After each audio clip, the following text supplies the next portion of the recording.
आई होली के बाटे बाहर रानी सारा राम देत नहीं बाड़ू हमार रानी जी सारा रा रा रा रा रा रा होली आई होली के बाटे बाहर रानी जी भाव देत नहीं बाड़ू हमार रानी जी बाबे मिल के खेले होली आज रानी जी काहे बुझत नहीं खे बाड़ू हमार बात रानी जी उड़न बाज रानी जी उड़न बाज रानी जी तू तो कहले रहलू खेलब होली आज रानी जी धोखेबाज रानी जी धोखेबाज रानी जी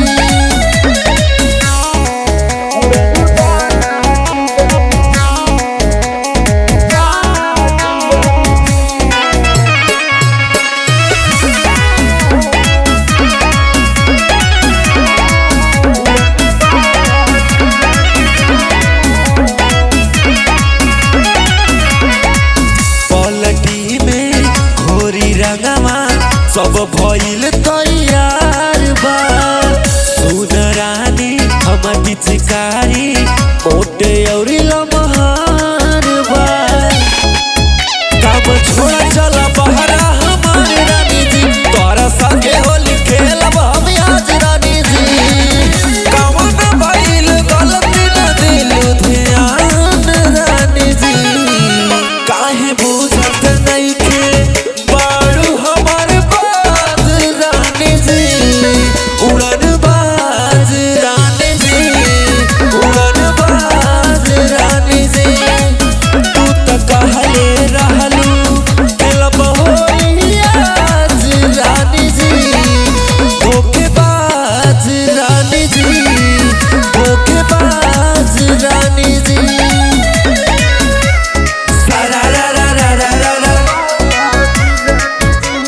होली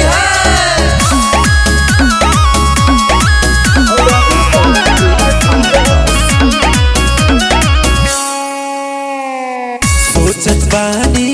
कौन बीमारी तोहर भइल बाटे हो जमन कहत बानी कुछ समझ ना आवत बाटे हो अपना बेहद संगे खेल बियर बियर कास रानी जी अब होत नहीं के पंकज से बर्दाश्त रानी जी ठंडा का गरम जोनी मिजाज रानी जी काहे बुझत नहीं के बाड़ू हमार बात रानी जी उड़न बाज रानी जी उड़न बाज रानी जी तू तो कहले रहलू खेलब होली आज रानी जी धोखेबाज रानी जी धोखेबाज रानी जी काहे बुझत